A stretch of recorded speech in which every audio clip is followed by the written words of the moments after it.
ભીષણ ગરમીમાં વાહનોમાં આગની ઘટના વધી છે। ડાંગના વઘઈ સાપુતારા રોડ પર કારમાં આગ ભભૂકી ઉઠી। કારમાં અચાનક જ આગ લાગતા અફરાતફરીનો માહોલ સર્જાયો। ત્યારે બારીપાડા ગામ વચ્ચે રાજ્ય ધોરીમાર્ગ પર કારમાં આગની ઘટના બની છે। કારના ચાલકે કાર ઊભી રાખી। કારમાં સવાર લોકોનો આબાદ બચાવ થયો છે। કારમાં આગ શોર્ટ સર્કિટથી લાગી હોય તેવું હાલ પ્રાથમિક અનુમાન છે। આગમાં કાર બળી અને ખાખ થઈ છે।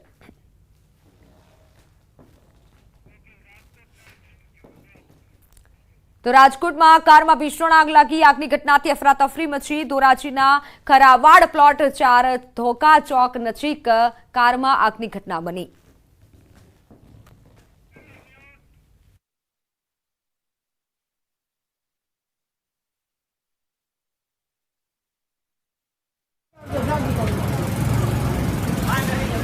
તો આગ લાગતા જ લોકોમાં નાસભાગ મચ્યો હતો અને ધોરાજી નગરપાલિકાના ફાયર બ્રિગેડ સ્ટાફ ઘટના સ્થળે પહોંચી આવ્યો હતો।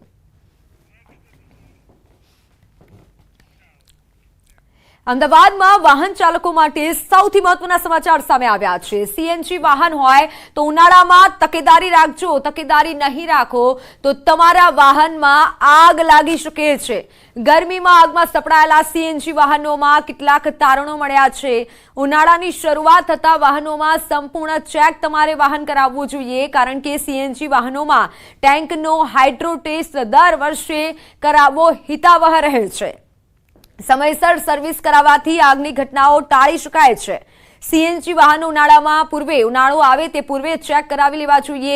વાયરિંગ, ઓઇલ લીકેજ અને ઓવરહીટની ચકાસણી પણ તમે કરાવી લો, કારણ કે પેટ્રોલ લીકેજ અને ઓઇલ લીકેજ હોય તો ચેક કરાવી શકો છો। ઉનાળામાં ગરમીમાં ઓઇલ કે પેટ્રોલ લીકેજના કારણે આગ લાગી શકે છે। આગ લાગવાના કિસ્સાઓ પણ વધી રહ્યા છે। તો 3 વર્ષ પૂર્વ થયા બાદ નાણાં બચાવવા માટે હાઇડ્રો ટેસ્ટ ના કરાવતા વાહનોમાં આગ લાગી હોવાના કિસ્સા સામે આવ્યા છે।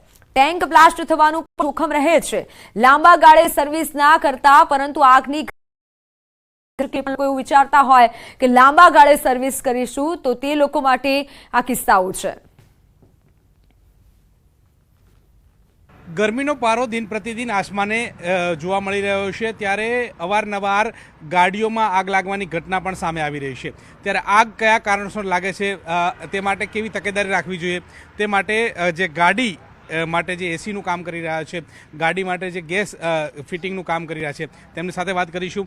શું કહેશો, અવારનવાર આગ લાગવાની ઘટના ઘટતી હોય છે, એનું કારણ શું છે? પહેલાં તો જેમ જેમ એની ગરમી વધતી જાય છે તેમ તેમ ગાડીનું ટેમ્પરેચર બી નોર્મલ કરતાં વધારે થતું હોય। 45 ડિગ્રી બહારની ગરમી પ્લસ ગરમી એન્જિનની હીટ, એના કારણે તમારે શરૂઆત તો પહેલાં એવું કરવું પડે કે રેગ્યુલર સર્વિસિંગને તમારે ધ્યાનમાં રાખવી પડે।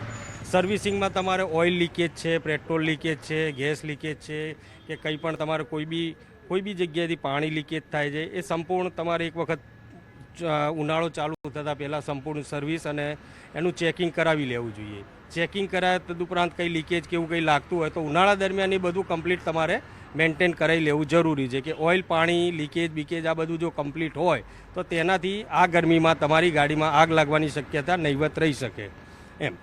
ઘણા એવા કસ્ટમરો હોય કે બધી સર્વિસ કરાયા વગર ગાડી ડ્રાઈવ કરતા હોય, યા લૂઝ કનેક્શન હોય, વાયરિંગનું હોય, પેટ્રોલ લીક થતું હોય, ઓઇલ લીકેજ થતું હોય, જેના કારણે ગાડીઓમાં અવારનવાર આગ લાગવાના કિસ્સા બનતા હોય છે, ફાયર થવાના કિસ્સા બનતા હોય છે।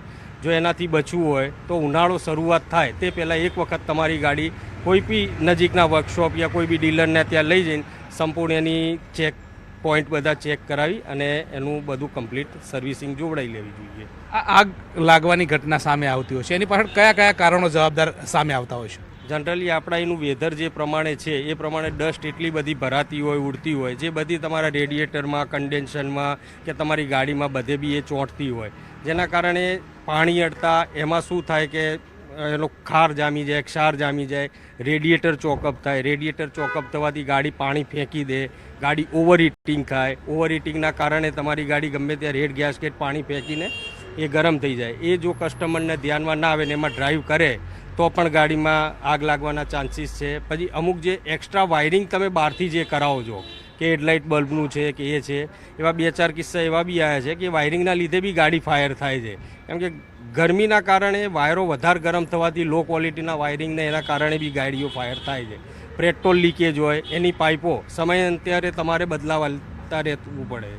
જો પાઇપો લીકેજ થઈ ગઈ હોય, હાર્ડ થઈ ગઈ હોય, બરડ થઈ ગઈ હોય તો તમારે રેગ્યુલર સર્વિસિંગમાં એ પોઈન્ટ ખાસ તમારા મિકેનિકને આપી ચેક કરાવી અને એ રિપ્લેસ કરાવવી જોઈએ. ચોક્કસથી તો જે પ્રકારે જે વાહનો હોય છે તે ઉનાળાની શરૂઆતમાં એક તો બહારની ગરમી હોય છે ને સાથે સાથે જે એન્જિન હોય છે તે પણ ગરમી ફેંકતું હોય છે, આમ ડબલ ગરમી થતી હોય છે ને તેના કારણે આ પ્રકારના કિસ્સા જે છે તે બનતા હોય છે. પરંતુ તકેદારી રાખવી જોઈએ અને ત્યારબાદ જે એન્જિન અને સર્વિસની જે બાબતો જે છે તેમાં પૂરતી તકેદારી રાખવામાં આવે તો આ પ્રકારના કિસ્સામાંથી બચી શકાય છે. કેમેરા પર્સન હરીશ શર્મા સાથે ગૌતમ શ્રીમાળી, ન્યૂઝ 18 ગુજરાતી, અમદાવાદ. તો હાલ સમાચારોમાં સમય થયો છે વિરામનો.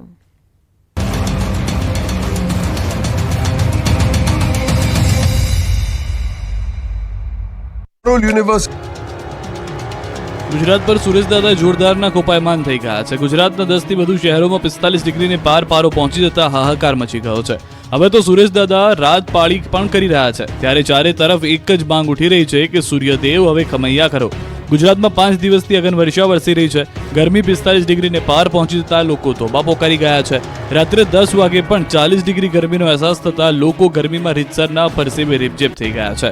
રાજ્યમાં ગરમીનો પ્રકોપ છેલ્લા એક સપ્તાહથી યથાવત છે. ત્યારે હજુ પણ આગામી 4-5 દિવસ ગરમીથી કોઈ જ રાહત મળે તેવી શક્યતા નથી તેમ હવામાન વિભાગની આગાહી છે.